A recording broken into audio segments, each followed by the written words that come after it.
Good afternoon, ladies and gentlemen. Welcome to Deskera's first LinkedIn session. My name is Thomas Cole. I'm an account executive here. And I'm Taylor Otto, implementation consultant here at Deskera. So excited to be here today. Likewise, Taylor. So today our main focus is on the multi-level bill of materials and actually how to track that process on our system. This quote from Shigeru Shingo, who is actually a famous Japanese engineer that worked at Toyota, says that, the most dangerous kind of waste is the waste we don't recognize. And, we all agree with that situation here at Deskera. And that's the reason we're having this conversation. So we typically work with manufacturers who have 3 to 5 sub-assemblies, and in extreme cases, up to 50 sub-assemblies. And they've actually stated that the main 3 challenges that they're currently facing are inventory consumption and tracking, supply chain management, and production planning. Exactly, Thomas. As you said, we have clients that have very smaller whips with maybe 3 to 5 sub-assemblies, and then some extreme cases where they have all the way up to 50 sub-assemblies, with the commonality being they both need a platform that's going to manage this process, show the inventory, show what stage that it's at in an efficient manner. And Deskera is able to do that. So what we're going to be doing today is we're going to walk through the multi-level BOM, how it looks in our system.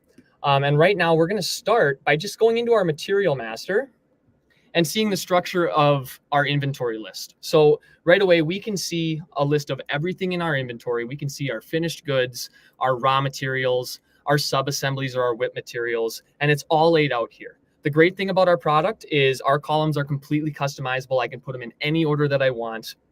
This shows me how much stock I have available, what my purchase price is, and if there's any other custom fields that I want to keep track of regarding my products, I can have that added here and keep track of that.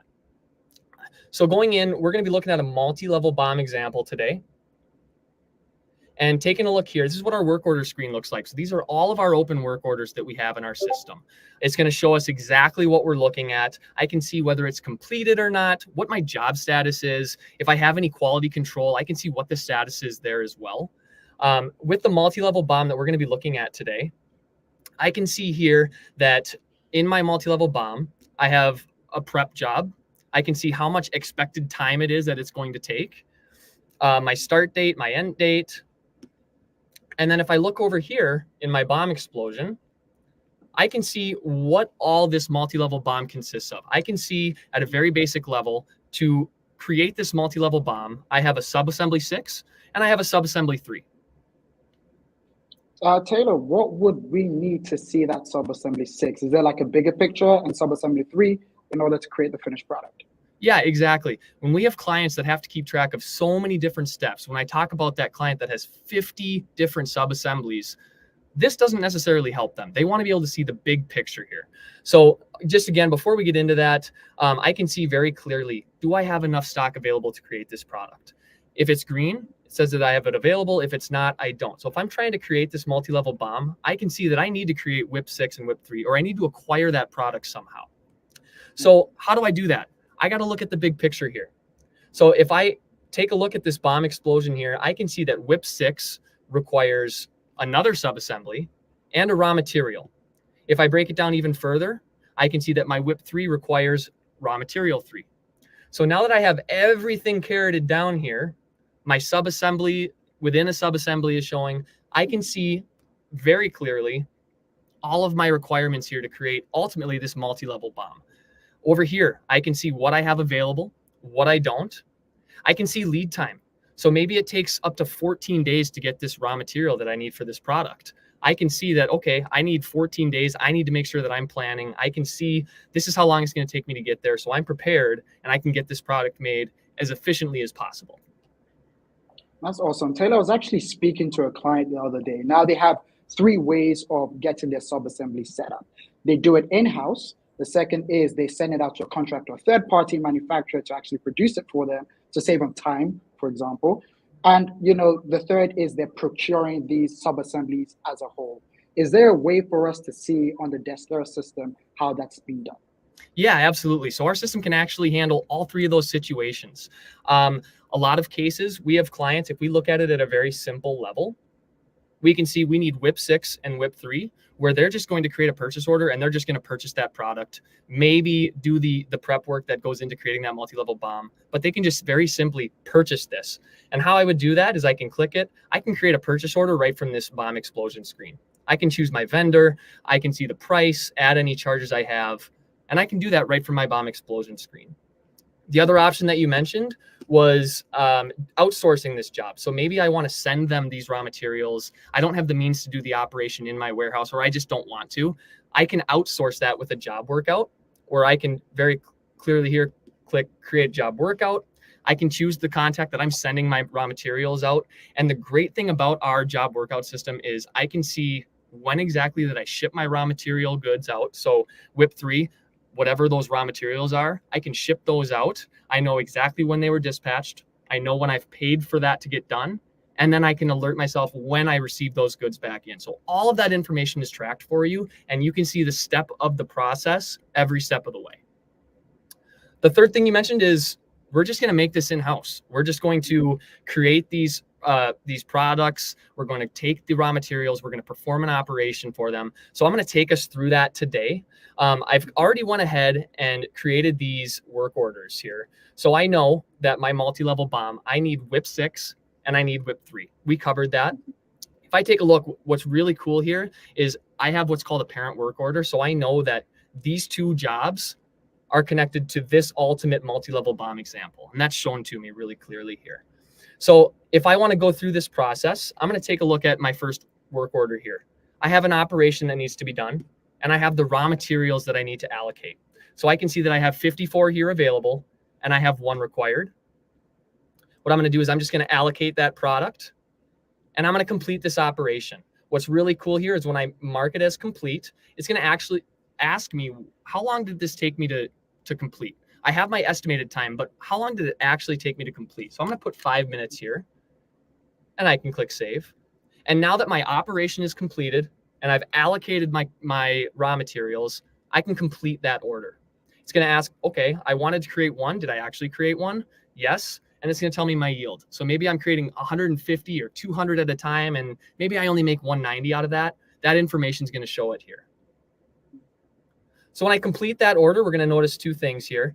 The status is now completed and the job is now completed. I don't have any quality control here, so that's going to show as non-applicable. The next item that I have is whip 6. So taking a look at whip 6, if I open that up, this one's a little bit more complicated. This now has 2 operations that we have, and it also requires another subassembly. So what I want to do here is, if I didn't have enough of this subassembly in stock, I could create a work order from this screen by just highlighting it and creating a work order. Now I can see here that I have some available, so I don't need to do that today, but I do have the option for these more complicated subassemblies within a subassembly. So I know that I have enough stock available, so I can allocate that product, and I can allocate my other raw material. And then I can go over and I can do these operations here. So my estimated time here is 40 minutes. That's what I have. That's on average what it takes to complete these jobs. So when I open this up, I can mark as complete. Actual time, maybe it took me 35 minutes. Maybe I was a little slow today. I can keep track of that information. Drilling, maybe that only took me 7 minutes. So I can mark that as complete here, and then I can complete that order. And now I have all of my components completed, which is going to allow me to have the stock for whip 3 and whip 6, which is what I need for that multi-level bomb. So now I can go into that multi-level bomb, and I'm going to notice here that I now have available stock that I didn't have before. I now have my whip 6 that I created in-house, and I have my whip 3. So I'm going to go ahead and allocate that. My prep work takes about 15 minutes on average. I'll go ahead and mark that as complete, and I'll say that it took me 15 minutes. And now all job cards are completed. My raw materials, my whips, my subassemblies are all allocated here. I can complete the order. And now I have my multi-level bomb. So as we go back to the presentation here, The top 3 challenges we handled: inventory, consumption, and tracking. I knew what raw materials were being allocated. I know what subassemblies are being consumed here to create this multi-level good. And I tracked that process every step of the way. Supply chain management, I know what operations need to be done. There's a very specific order that was tracked very neatly. And production planning, I know the estimated cost of how long it takes to create an operation. I know what the actual time was to perform that operation. All that is neatly tracked here. Any lead time for the raw materials, if I needed it, if I needed to order that, all that is tracked here. And our system does an excellent job of handling these 3 challenges and is really beneficial for our clients. Perfect. Thank you very much, Taylor. That was very informative. And I wanted to say a quick thank you to everyone who had the opportunity to join our LinkedIn session. If you are interested in learning more about how Deskera can help with your multi-level bill of materials, please feel free to reach out to myself at thomas.cole@deskera.com or taylor.auto@deskera.com. Alternatively, feel free to reach out to sales@deskera.us. Thank you all for your time and have a great day. Have a wonderful day, everyone. Thank you.